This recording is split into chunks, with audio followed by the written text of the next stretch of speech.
Welcome back for international news. At least 15 people, including an Indian, were killed when an Indian jeep they were travelling in veered off some 100 meters down the road in western Nepal.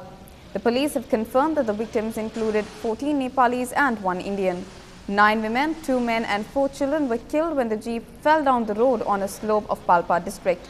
2 injured passengers have been shifted to Lumbini Medical College Prabhas for treatment. Moving on, Lieutenant General Asif Yasir Malik, a close aide of Army Chief General Ashwan Parvez Kayani, has been appointed as Pakistan's new Defence Secretary.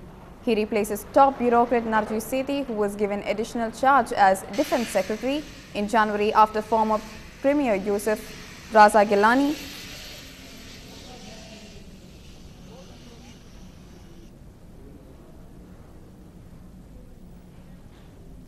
The threat from China looms large on India in the wake of improved roads and a proposed railway line through the disputed region of Aksai Chin. Sources say that China's ability to transport troops and equipment from bases in its northwest and east to Indian borders have improved dramatically thanks to repairs and upgrades to key highways. The repairs to the highway will enable faster movement of forces in case of a confrontation with India in Aksai Chin. Even more serious a threat is the railway line that China plans to start work on by 2017. The Indian Army has responded by moving observation units and patrols closer to the line of actual control. A major buildup of forces is underway in Ladakh. The government has planned to spend 25,000 crores. It's something like $5 billion worth of development.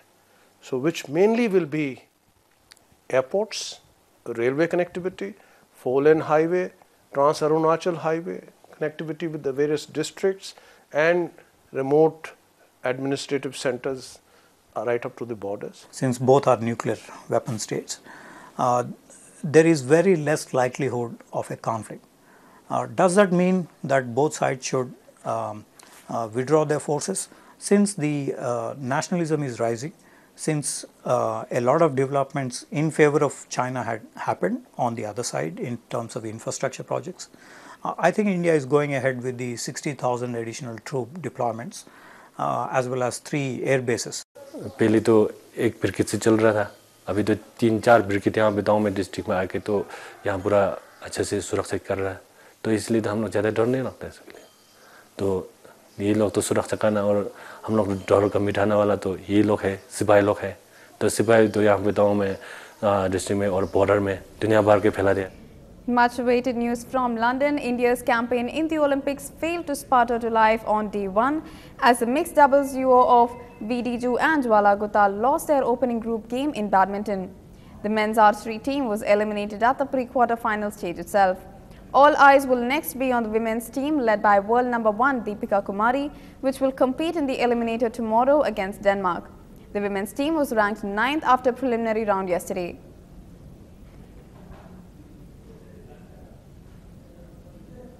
The presence of an unidentified woman beside flag bearer Sushil Kumar in the Indian contingent during the opening ceremony of the Olympics has prompted the country's MIFT officials to take up the issue with the game's organizers.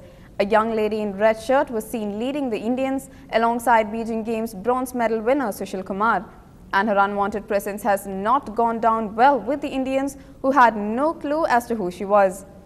Acting chef de mission of the Indian contingent, Brigadier P.K. Muralidharan Raja, is understandably agitated that a person who was not part of the delegation was allowed to accompany the team and hog the limelight in the process. One of India's brightest medal prospects at the Olympics, in-form badminton star Saina Nehwal, will start her campaign tomorrow by taking on unheralded Swiss Sabrina Jacques in her opening group match at Wembley Arena. The 22-year-old Indian, who had reached the quarterfinals in 2008 Beijing Olympics, is one of the favorites to win the gold.